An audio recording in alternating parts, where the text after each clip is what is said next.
Hey, you busy? Okay, let me run something past you real quick. So I was reading Genesis 1 and I was just mind blown.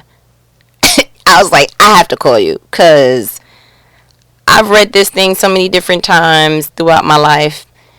Whether it was a small, miniature Bible that you can put in your purse, or just in Sunday school, whatever it is. And I've never looked at it in this way. And I was like, I have got to call you. So, okay, let's just go over it real quick. So I feel like in this, God shows us the creative process, right?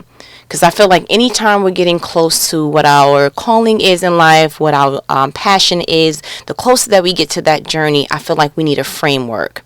And I feel like Genesis 1 was not just Genesis 1 purposefully, because God is amazingly intentional in the things that he does, but more so of he is showing us the creative process in a totally different light that I was just like, whoa.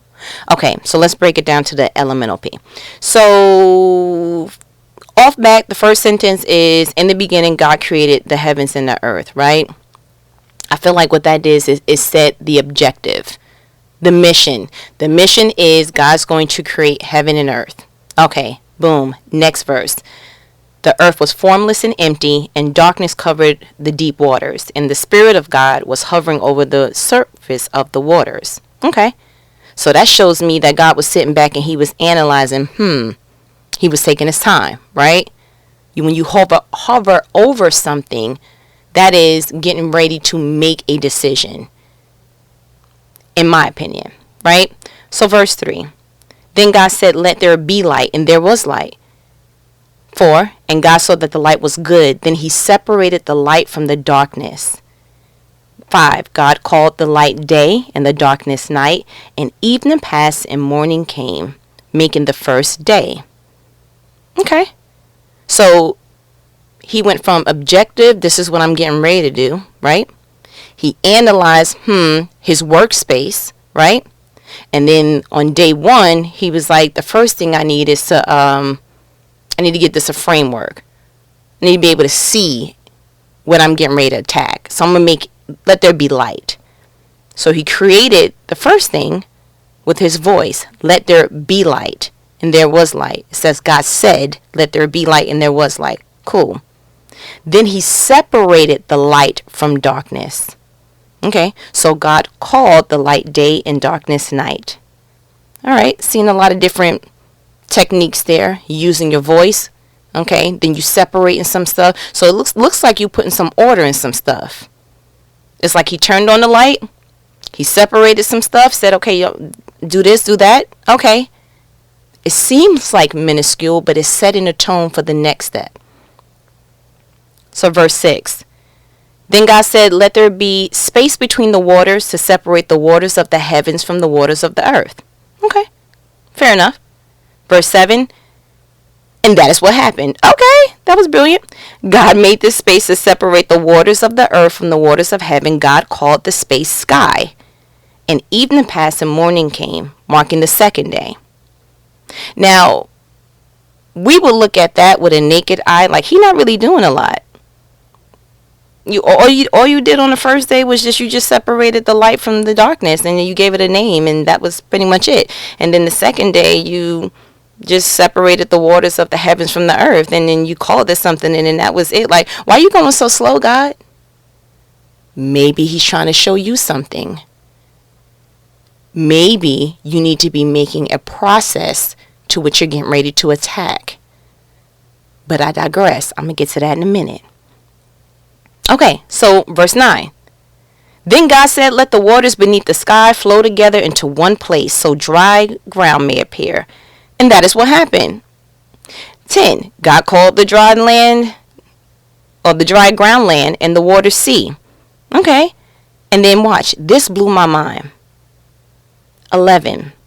Then God said, let the land sprout with vegetation, every sort of seed-bearing plant, and trees that grow seed-bearing fruit. Those seeds will then produce the kinds of plants and trees from which they came.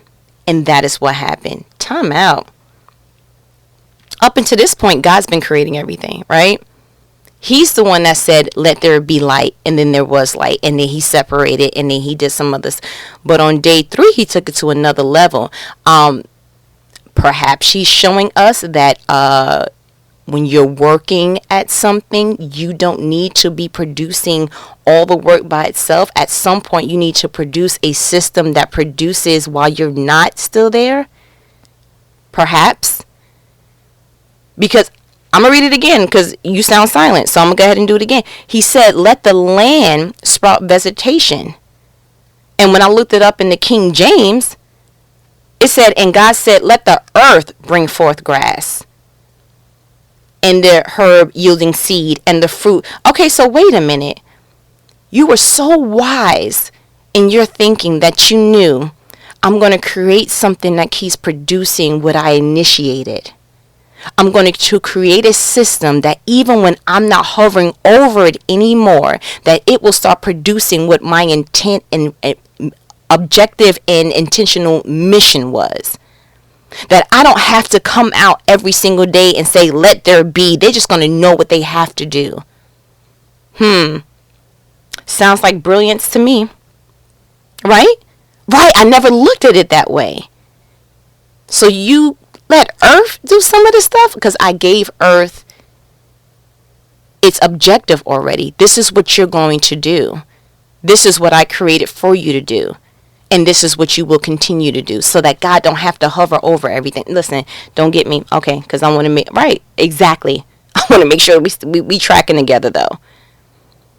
All right, so that was the 3rd day. Now 14. Let me make sure I'm going right, because I got excited and I looked past it. Started, you know how I can get. Okay, so 14. Then God said, let lights appear in the sky to separate the day from night. Let them be signs to mark seasons, days, and years. Now stop. That blew my mind. Because I essentially said, oh wow. God created time on day 4. Or at least time for us to be able to track things. But prior to that, didn't it say that, if we scroll up real quick, it said, and evening passed and morning came marking the 2nd day, and then evening passed and morning came marking the 1st day, and then not until we get to verse 14, he said, let them be signs to mark season, days, and years. God, you before your time. You was calling it day before you let us know I'm getting ready to create time for y'all. This is what a day is. Wow. And that just snuck in. I was like, time out. Now, it would have made sense to me if the first chapter read, lights appear in the sky to separate the day from night. Okay, and let them be signs to mark the seasons, days, and years. And then if everything else followed from that, since we got the framework of, okay, that's a day. And then you started calling it day, but God started calling something before we even knew what it really was. Right. Now, 15. Let these lights in the sky shine down on earth. And that is what happened. Listen, Bible, you be narrating. You be doing what you need to do. 16. God made 2 great lights. The greater one to govern the day, we know it to be the sun. And the smaller one to govern the night, moon. And he also made the stars. Okay. God set the lights in the sky to light the earth, and then we get all that. And God saw that it was good. And evening passed and morning came, marking the 4th day. Okay. Fair enough. You know what I picked up from that? Everything is kind of building on each other, right? So he needed the light so that he knew what to separate. And then from the separation, he said, okay, now I know that we need dry land and we need sea, right? Then he said, okay, well, I'm also going to need some vegetation for some stuff that I'm going to produce later. But I'm building upon what I'm trying to get to. Because the objective still is to create heaven and to create earth. So he had to have known what his overall plan was so that he can break these plans down. Because if I didn't know that he was getting ready to start making animals and things of that nature, it would have been like, why are you making vegetation though? But why do you need land and sea? I don't get it. So that's why with another pair of eyes, nobody can tell you how to break down your vision. Nobody. But when God gives you a thing, he gives you the steps, and it's only going to make sense to you because he gave the vision to you. Imagine C going to a vegetated tree or fruit bearing tree and saying, why do you keep producing the same thing over and over again? I don't get it. We just are C and we just stayed C. Like, that's it. Why do you just keep producing and isn't that a lot of work? Listen, sir, ma'am, you cannot try to frustrate what you don't understand because it wasn't your calling. Tree is very comfortable being tree on land. See, if you comfortable with being C, stay there, but you do what God called you to do, and I'm going to do what God called me to do. What if we started treating people like that? Not with the stink, but just on I respect what your objective and calling is, just like I respect and I love what my calling is. My calling is to produce. My calling is to continue. God may not have separated and done all the things that he did with seed the way that he did with the tree, but you know what? I have an understanding and I'm clear on what my objective and my mission is. What if you had that kind of tenacity? All right, I'm going to calm down. I'm not even going to, okay, it's too early. Okay, great. And the other thing, he didn't move to the next day until God saw that it was good. Before it even became another day, the Bible says, and God saw that it was good. I'll get to that in a minute. Okay, so 20. Let me see. We did the grubbing of the day. Okay, cool. So 20. Then God said, let the waters swarm with fish and other life. Let the skies be filled with birds of every kind. Pause. How much work was that? How much work was that? We'll get to that in a minute. So God created gray sea creatures and every living thing that scurries and swarms in the water and every sort of bird, each producing offspring of the same kind. And God saw that it was good. 22. Then God blessed them, saying, be fruitful and multiply. Let the fish fill the seas and let the birds multiply on earth. Pause it. What if tree was jealous at the fact that the first thing that God blessed and gave instruction with the blessing was the sea creatures and every living thing that scurries and the birds and the stuff in the water? What if there would have been some kind of jealousy because the first thing that God blessed, it says it right here, verse 22. Then God blessed them. Maybe because they were the first living creatures to be created? Don't know. But perspective is such a powerful thing, because if you are not clear that you are as important as the next thing is, then you will always be in competition with something that was never your calling. It was never God's objective for the sun to keep continuing to reproduce itself. It was never God's objective for the moon to keep producing itself or to be the bigger light. The Bible clearly says the smaller light was to govern the night. Sometimes we can get a little bit, past ourselves because we see something else that we're like, oh, we deem that important. Then, our small light. No, you have just the goal and the mission and the purpose that God gave to you. You are not any less important because how somebody else was wired, created, or blessed. Right. And I think if we really truly honed in on that, it will make a lot of relationships different. Maybe there wouldn't be the competition that roars inside of people that just shouldn't be there. What are you competing with and why? But I digress because I can't. Every time I even think about that, it gets me upset. But anywho, so he went ahead and he blessed them, and he saw that it was good.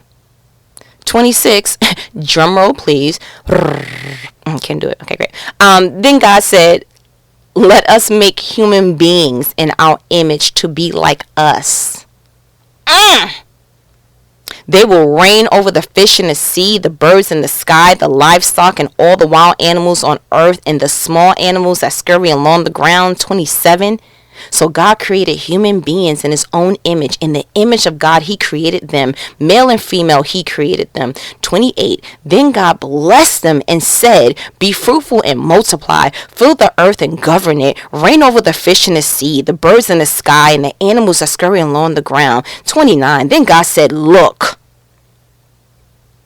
God pulled you by your t-shirt. Look. I have given you every seed-bearing plant throughout the earth and all the fruit trees for your food. 30. And I have given you every green plant as food for all the wild animals, the birds in the sky, and the small animals that scurry along the ground, everything that has life. And that is what happened. 31. Then God looked over all he made, and he saw that it was very good. Shouts out to us, because he didn't say very good until he made us. And evening passed and morning came, marking the 6th day. Showed me a couple of things. All my life I was reading Genesis 1, and I just believed that maybe it was the mindset or the spirituality place that I was at that time. But I've always read it as God created, he said it was good. God created, he said it was good. No, he has some co-creators. He told earth, you're going to go ahead and produce vegetation. Go ahead and sprout some things. This is your role. Hey, listen, light, you're going to do this.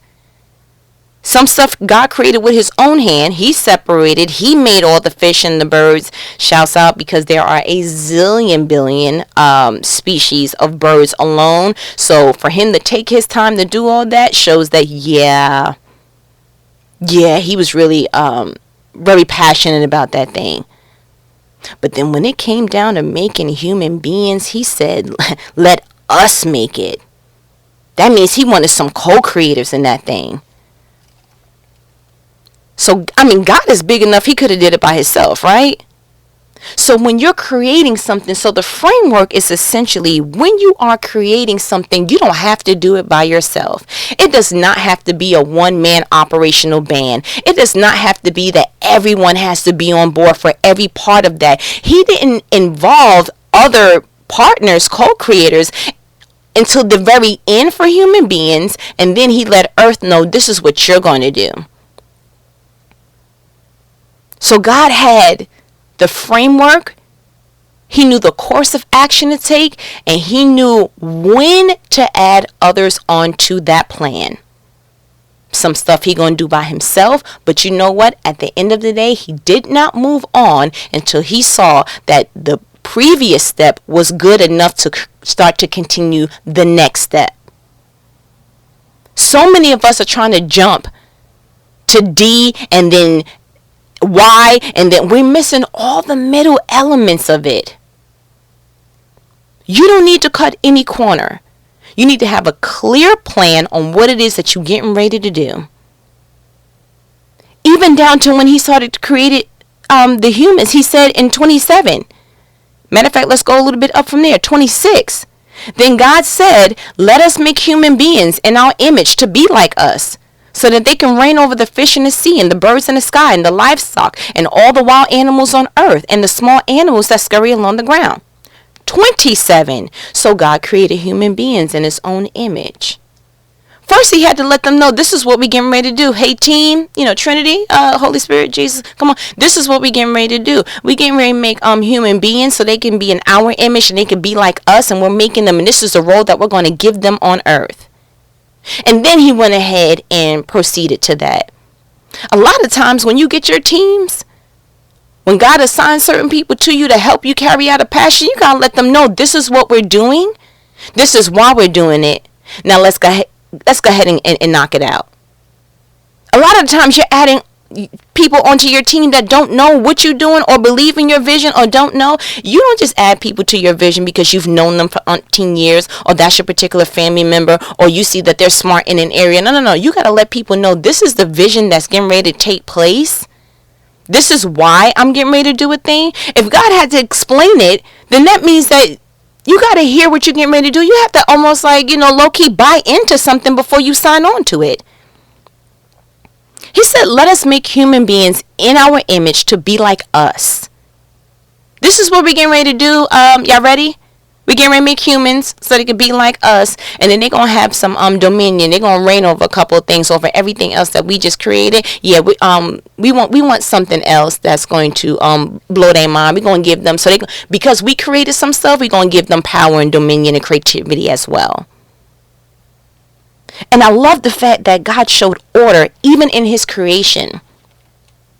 He didn't create the birds of the air and the fish in the sea and then oh wait, they gotta eat something. Okay. Y'all go over there and start drinking some of that water. Let me see. That doesn't sustain them. Okay, great. Oh, I know, vegetation. Wait a minute, I can't see nothing. Hold on, let there be light. It's an order to a thing. And you know why I believe that he had the deliberate steps on what to do? Because he hovered over the earth long enough to see, I believe that God was hovered over it and was like, and he could see it. You ever been so passionate about something you can see it? Your church may be small right now, but you can see the big church. You may be single right now, but you can see yourself married. You may not have any children, but you can see your children. You can even see them running around and hit the laughter in your heart. You ever been so passionate about something that you like, I could see it before it even came to pass? I believe that's what God did. I believe when he was hovering over that thing, that no surface, no light, no nothing, that he was hovering over the surface of a thing to look and say, I see it. I see birds flying. I see fish in the sea. I see the different lights. I see it. I see it. And when you can see something, you can give purpose to it. When you can see something, you can birth it. When you can see something, you can get to a point that you're like, I can get other people to be on board because I see this thing clearly.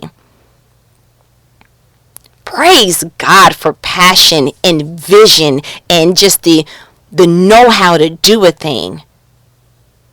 Because I'm going to be honest, someone who just kind of stumbled upon, let me just do it. Birds would have been dying. Fish would have been stinking. And what happened? Why they keep dying? I don't understand. Because you didn't do it in the order that it needs. Every step should be a stepping stone to the next phase.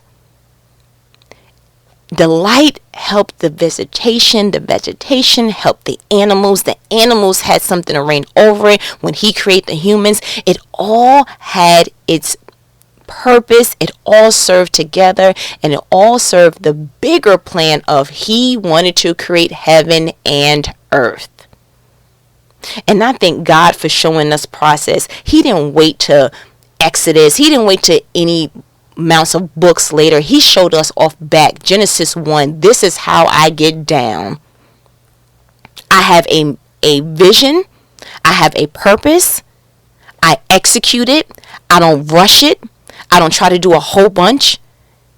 He could have did all of this in one day. And he showed you, when you open this book, I want to introduce you to myself as the creator. I want you to see my intellect in that I take my time. I want you to see that I don't move past something until I am satisfied with the work. He could have created 2 species of birds, but you created all of them and did not stop till you looked back and said, that's good. God is he is brilliant in how he introduces himself to us. And then to look back on his entire thing, all the days that he spent working hard, giving everything a purpose, giving it a name, giving it a purpose, giving it a destination. You will govern the light in the day. You will govern it at night. You will be called the bigger light. You are the smaller light. You belong in water. You belong on land. You're going to cause vegetation. He gave everything a name, a purpose, and a destination. And he looked back at that entire thing and said, very good. I believe God was so, just gun-ho about this thing, that if he did all of that and possibly saw, I believe God would have probably started again. Because he showed us that the most brilliant thing that we could ever give to ourselves outside of creating something is to be able to be satisfied with what we created with our hands. to have a vision, to have a mission, to execute it, to know what roles to give who, to know when to add people onto your vision, to know when you gotta just go ahead and do that with your bare hands, and to know to step back and say, okay, before I start something new, is this part complete to my satisfaction? Not perfection, but is it complete? Or you making birds with no mouths and you're like, how are they going to eat? You have to know a thing and how a thing's going to operate and see it in fruition and say, okay, that works. Before you move on to something else, so many of us are trying to push 2, 3, 4, 5 different ideas. And it's like, wait a minute. Can you really establish and see how the first idea is going to come to fruition? Let it get its, the idea off the ground before you start, I want to do this and I want to do that. And you have all these things incomplete. Don't you want to sit back and look and say, that's good. And then look back at all you create and say, now that's very good. Because you see everything playing together now, fusing together. The thing that you had in your mind that you were just hovering over at one point, now you can see it manifested and you're like, wow.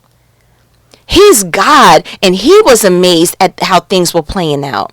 Not that he was shocked that it took him by surprise, but just there's a satisfaction in knowing how I see it is now how I envisioned it is now how it's coming to pass. That's good. That's good. And I believe that he wants all of us to have that. I believe that when he is the reason why he wanted us to see that he's the creator is because he wanted us to see where we came from. The Bible says he wanted us to be in his image. So clearly, he's showing us where we came from, what our roots are, what it is exactly. If he's the creator, then we are co-creators. There's something in that he wants you to grasp and just say, wow. He's a thinker. There's a framework to it. There's a process in it. It's not a rush. He had help too. He didn't do all that by himself, but he gave everything its purpose. He gave everything its destination, and everything played together, and it worked out for the good, and it was very good. So you need to have a clear objective, a clear mission. You need to then start the creative process. But first, there should be an analyzing. And as you're creating and you're analyzing, there should be a self-satisfaction because you see it happening the way that the vision was in your heart, in your mind. It is coming to pass. It's almost like cooking. The objective will be Thanksgiving dinner. Then you get the ingredients and you start cooking. And as you're cooking, you're having a taste test. And when you can say, that's good, then you make the spread and you serve it. Now that's just a minuscule, miniature kind of completion of what I got from Genesis 1. But everyone, even God, there's a process to the end goal. Now, although he created time after a while and said, okay, this is going to be, the days and the seasons and all of that, we don't know how long a day was considered to God because he then created a form of time for us later on. But however long because we know, I don't believe it took him a day that we count as day, 24 hours. I don't believe it took him 24 hours to make every species of bird, every species of fish. Absolutely not. But it could be. But I think that we would be greatly mistaken. I think he's just showing us, take your time when you're doing a thing. Make sure that you have a clear plan on what you're going to do, and then you execute to your level of satisfaction, and then you will have a knowing this is good, and then you can start something fresh later. So trust the process. Even God had to go through it. Know who to add on. And you get your momentum to keep going when you see that it's all working. That it's coming together.